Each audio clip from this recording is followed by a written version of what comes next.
Yeah, like that's enthusiasm. I love it. You guys are a great crowd. You're gonna love your headliner. A good friend. Last month he was at the Chicago Theater, and tonight he's in Nathan's basement. So everyone start clapping right now for my friend Brandon Kieffer.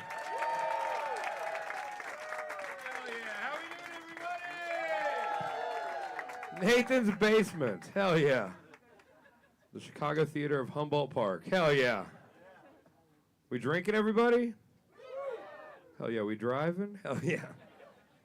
This is Humboldt Park.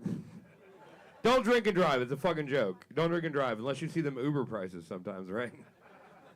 I did the math the other night. It's cheaper to get a DUI. All right. Trying to fill up my audience. All right. Not that cool. All right, I'm going to have to ditch this set and go to my other shit. All right. I'm just kidding. I better relax. I don't drive anymore. They don't let me. Isn't that fun? Yeah. They'll take that privilege away quick. All right, what else? Let me fill you guys out. We have from Georgia. Do we have any Southern people here? Yeah. 2, and then a guy waving a gun at me? All right. No. I'm just kidding. That dude's my ride. He's cool as fuck. His name's Hot Dog. You'll get to know him. Good guy. Good guy. I've been up here for 9 years. I love Chicago. I moved up here. All right. I moved up here. I got away. But the thing is with you motherfuckers, stop trying to bring progress down south. Leave them people alone. They can move up here like I did if they want it. They can get a bus ticket. Try to make them believe in COVID. That's on you guys. The high school I went to didn't believe in evolution. All right. You think they're going to wear a mask at Walmart? They don't believe in fucking dinosaurs, all right? You're supposed to be the smarter side, you idiots, all right? You won the war, okay? You're bad winners. I'll give the South credit. I give everywhere credit. Black and white people, we really came together there for a minute. Do you guys remember this when we had that song, Old Town Road? It's a big time to be alive. But then the South found out Lil Nas X was gay, and they're like, you fucking tricked us, dude. Black or gay, one at a time. Our kids are dancing to this shit.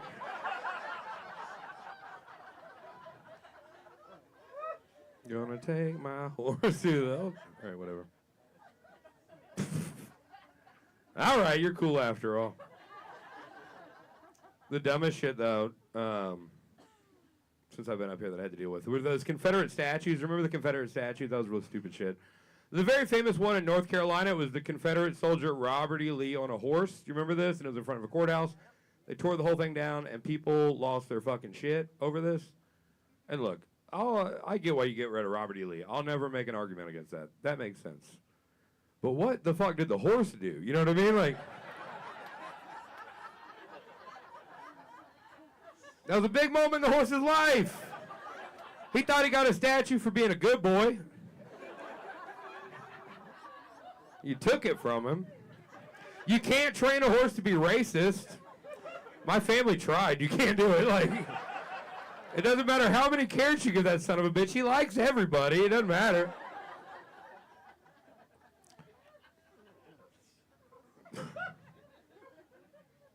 We have a really stupid thing down south. We had the Klan. You remember that? It's not the Wu-Tang Clan. No. The most opposite Klan, if I had to guess. It's fucked up. It's a fucked up thing. I never liked that. But, you know, aside from the obvious thing, why it's ridiculous, you know the second most ridiculous part about the Klan? They put hoods on the horses. For what? In case you recognize the horse in public? Are you at Walgreens and you're like, is that fucking Seabiscuit from the rally, dude? That son of a bitch is fast.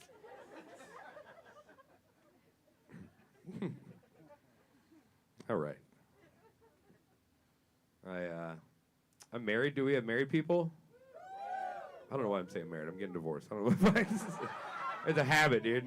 We got a couple of married people. That's the rules. Yeah, we got divorced. We're getting divorced right now. I'm fine. Thanks for asking. No, she wanted to have kids. My ex, she's from Germany, was born in Germany. That's where I met her. She lived in Germany. And she wanted to have kids, and I'm like, dude, I'm from the South. And you're from Germany. Like, our families don't have, like, a great history. You know what I mean? I don't want to have kids that can't win a fucking war, dude. You know what I mean? Like, There's enough losers in this fucking world. We can adopt, okay? All right. But she moved in with me, and I actually live 15 minutes away. I walked here. I live in Humboldt. And when she moved in with me, she'd never lived in Chicago, so she wasn't used to this whole rat thing we've got going on in the city, right? Because in Germany, they have cute little mice, okay? I mean, we have fucking... And I'm not going to lie, when I had some rats living in my basement when she moved in with me. I'm from Georgia. I don't mind, like, wildlife. I don't give a fuck. They were there before me. I'm not fucking with the rats, you know? And she moves in, and I got rats in the basement, and she's like, the rats got to go. And I'm like, all right. But then she's like, we can't kill them, though. And I'm like, well, what the fuck? You want me to go talk to the fucking rats? Like, you want me to go to the pet store and buy some white rats and move them in so the rent goes up? Don't act like that's not how Humboldt Park works. I'm playing by your fucking rules, all right?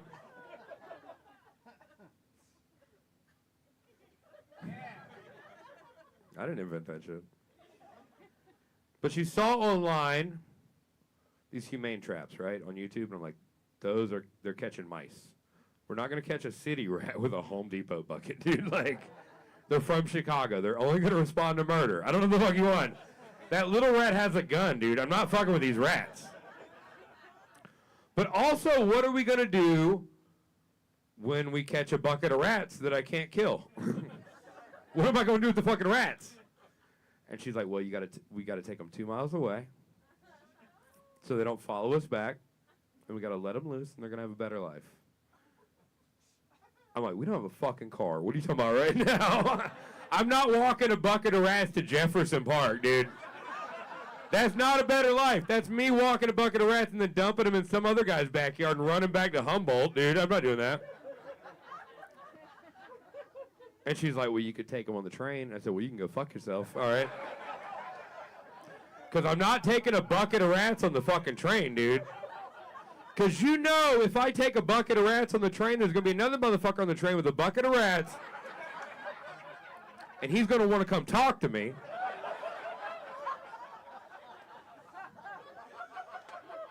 He's going to come over and be like, hey, I see you're a collector as well. What are you going to do with your rats? I'm like, fuck that. I don't need that in my goddamn life, dude.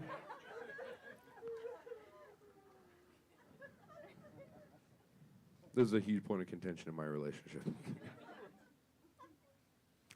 So I made the humane trap because I wanted to prove a point. And here's what it is. Home Depot bucket, right? With a paint roller on top. And then the ex would put peanut butter on the paint roller, and the rats would climb up this little cute ladder we made them, right? They'd eat the peanut butter, and they'd fall in the bucket, right? And they'd jump right the fuck back up. Because they're dog-sized animals.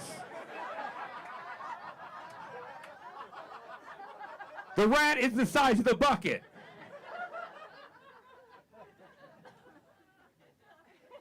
And then my ex would be like, oh, we almost got him. We got to put some more peanut butter on there. And the rats would eat the peanut butter, and this went on for a month. And I'm like, you know, we're feeding the rats right now, right? They don't want to leave. They love it here. We're feeding the fucking rats, dude. So then I do the thing I know how to do. I waited for her to go to work, and I bought 4 giant rat traps. And I put them out in my basement, and I put peanut butter on them, and I set them, and I waited like not even, I swear to God, an hour. And I caught 4 giant rats immediately. And it wasn't a victory. It didn't feel good. It felt like genocide, I gotta be honest. Because what I realized, because we've been doing this humane trap bullshit, that we had gained the rats' trust, dude. Yeah, I turned on my dudes, man. I'm the rat in this goddamn house, if I gotta be honest. I need to move out. I don't have a big finale for this, because like I said, I'm getting divorced over the goddamn rats. I don't know if I'm gonna. It's not only the rats, but it's a big portion. Now it's just me and the rats chilling. We're working through it, you know what I mean? God, I wish I made that story up. I wish any of that wasn't true. That would be better. That's pretty cool.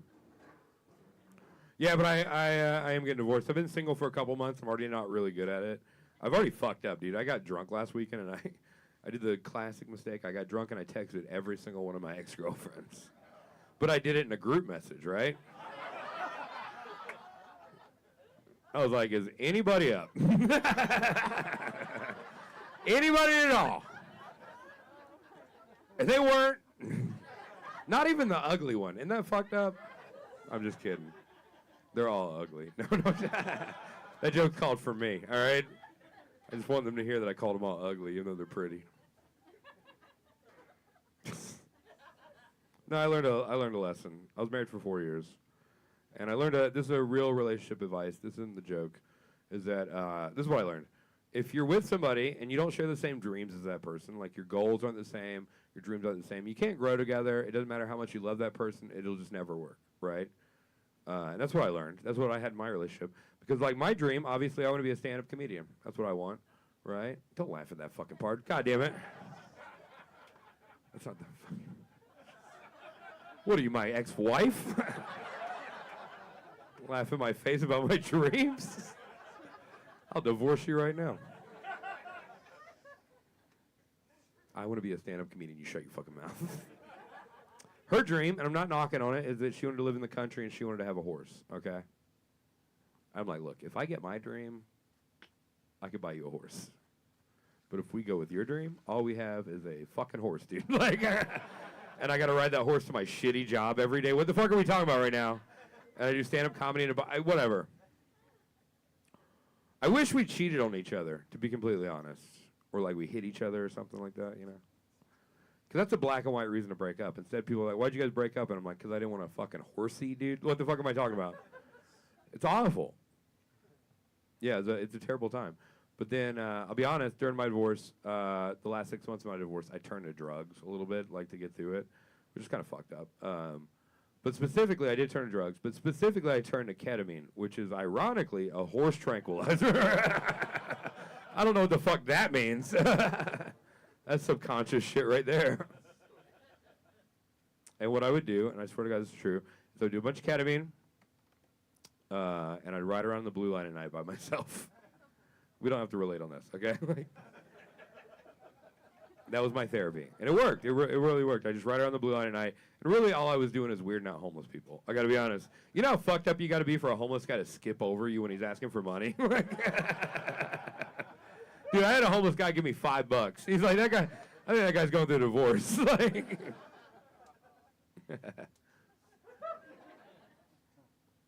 yeah. But we did get to a point in our relationship where she wanted to have kids. That was another thing that happened. She wanted kids. I don't think I'm ready for kids. But we were having this conversation about kids. We did talk about it. And, like, a real situation that came up was she asked me, would I be cool if my kid was trans, right? It's 2023. And immediately I was like, yeah, I'm fine with that, of course. Like, I have no issue with that at all. Because that's not what's important to me. What's important to me as a father would be, like, is my kid happy? That's it. That's number one. I'd be a good dad. I know that for sure. Is my kid happy? Is my kid good at stuff? Are they self-sufficient? That's the shit that I care about, like, honestly. My dream as a father would be the father that, like, rebuilds a car with my kid or, like, builds a deck or does projects. Like, that's what I want, like, honestly. So if my son came to me and wanted to be my daughter, fine. Wouldn't have the surgery, the whole thing. You want a vagina? That's cool. But we're going to build it together then, right? This is going to be our soapbox derby, okay? Like, this, you're going to have the fastest pussy in Chicago if that's what you want. I don't give a shit. I'll spend all the money I fucking have on this. I'm a good fucking dad, dude. I'll fly a guy from Sweden that just does clits. I don't give a fuck, dude. You want to know why? Because you're trans. You're not fucking poor, okay? You're a Kieffer, goddammit. I have no doubt it's terribly hard to be trans, and I would never take away from that. But it's also hard to be ugly, dude. I had to do that. Like, you don't got to do both. Right? Like, we can pay your way out of one of these, all right?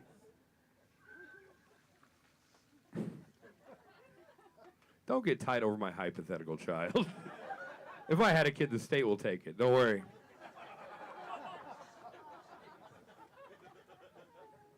I'd be a good dad. I know that. And I want my daughter to go out there. If we're doing the whole thing, get surgery, we spend all this money, go out there and use it.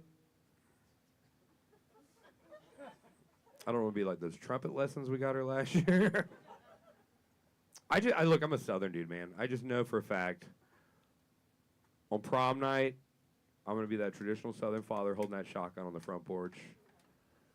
And when that boy comes to pick up my goddamn daughter, I'm gonna hold that shotgun up to his face and I'm gonna look him in the eyes and I'm gonna be like, you better fuck my daughter tonight. All right, that was a tough joke. I understand. It was a tough joke. We made it through it. That's a dad joke, by the way. Let's keep in mind what that joke was. Some people forget that I'm just trying to be a good dad, all right? You get a little tight because I said trans and I'm a white dude, all right? I'm a father. All right, we'll keep it softer. We'll back it up. I'm a big dog person. You guys like dogs in this room? Palate cleanser. Palate cleanser. I like pit bulls. I love pit bulls. I've always had pit bulls. They're great dogs. When I moved to Chicago 9 years ago, I brought my dog here. Very sweet dog named Ava. She's a great dog. But the problem is, if you ever owned a pet in this fucking city, and you have to take it to the veterinarian's office, it's a goddamn racket, dude. It's a racket. So my dog Ava, one day she starts limping, and I freak the fuck out, and I immediately rush her to the veterinarian in Logan Square. I won't say the name of the vet, but it's called Logan Square Veterinarian. You could have put it together. She starts limping. I take her in there. I take her to the vet, and he goes, we're going to keep your dog for 3 days. We're going to run some tests, and it's going to be $1,200. I know. I don't know if I give you the vibe. I'm not like a $1,200 kind of guy, right? My dog looked up, and she goes, am I going to fucking die, dude? Like, she's like, I've never seen him with that much money. So I kind of haggle with the vet. I'm like, $1,200, that's a lot of money. What are you going to do with this money? You know, I just want to know we're spending the money in the right way. And here's how you know you're getting ripped off by a veterinarian. If they ever say this to you, he goes, this is a member of your family. Do you want to put a price on a member of your family? I'm like, dude, you're the one throwing around numbers. You said $1,200. I don't got a lot of $1,200 people in my family. I got a lot of $300 people in my family. My mom's $1,200. We're not throwing around numbers. You just called my dog a 98 Honda Accord to my face, dude.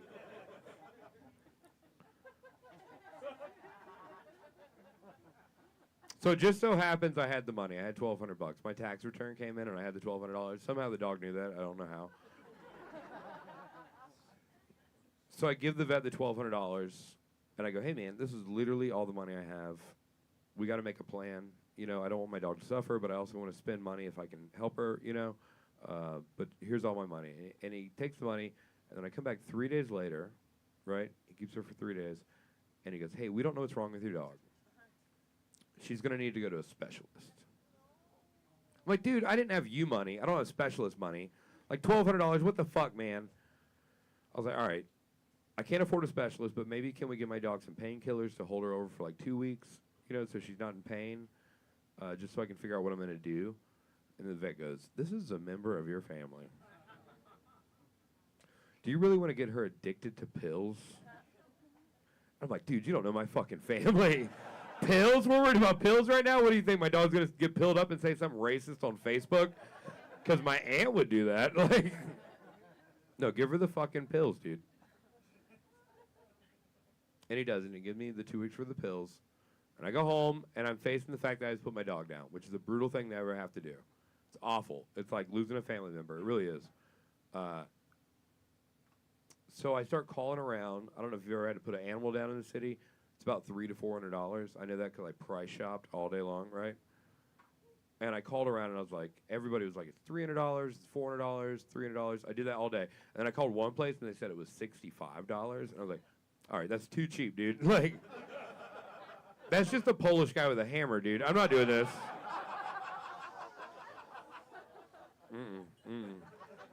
Nope, I love my dog too much. He's like, bring your dog to the garage. We'll make it sleep. I'm like, nope, fuck that. I'm spending $400 on this animal. I love my animal. So I have to go to work to save up to put my dog down, which is a brutal thing to do. And I swear to God, it's a true story. The second day I'm at work, my dog, she could barely move at first, but then she started getting painkillers so she could actually get up for a minute. And second day at work, she gets up, she chews the whole bottle of painkillers open and eats all 2 weeks worth of painkillers. And I come home to this, and I'm freaking the fuck out. I'm like, holy shit. I call the vet, and he's like, oh, my God, your dog's going to die. We got to bring her in. We got to save her. I'm Like, wait a minute, what the fuck are we talking about right now? I'm gonna save her so I can kill her again? What the fuck are we talking about? I'm just gonna confuse her, dude. Like, she said, like, we made it. I'm like, not quite. Like, no. I'm like, that doesn't make any sense. I'm like, fuck that. She ate the pills. All right, this is awful, but financially kind of fantastic, if I gotta be honest, from my perspective. So I'm like, you know what? Fuck this. Because it doesn't make any sense to save her and then kill her again. All right, fuck you guys, if you turn on me on this. Right? Fuck that. I'm gonna let her go out like a goddamn rock star, and I'm gonna let her overdose, right? Maybe she'll put out a banging album right beforehand. I don't know. I'm like, fuck that. I'm gonna let my dog overdose. I was like, fuck it. You know what? We're gonna have one last night. I'm gonna hang out. I'm gonna make her a bunch of food. Fuck it. I'll snort a dog pill. Let's have a whole night. Fuck it. I don't give a shit. We'll have a good ass time, right? And I did. And that's what we did. We had one last great night. And I wake up the next day, and my dog's laying on my bed beside me, motionless. I'm just bawling my eyes out. One of the saddest moments of my life, to be completely honest. But reality, it's like this huge weight that's lifted off my chest that this is over with. You know what I mean? Because I've been really going through it for a little while with this whole situation. And I was just kind of glad it was done, you know? And then she lifted her head up and she's like, what the fuck happened last night, dude? I was like, that is a member of my goddamn family right there. Look at that tolerance, dude. I called the vet and I was like, you sold me shitty dog drugs. Have a good night, everybody.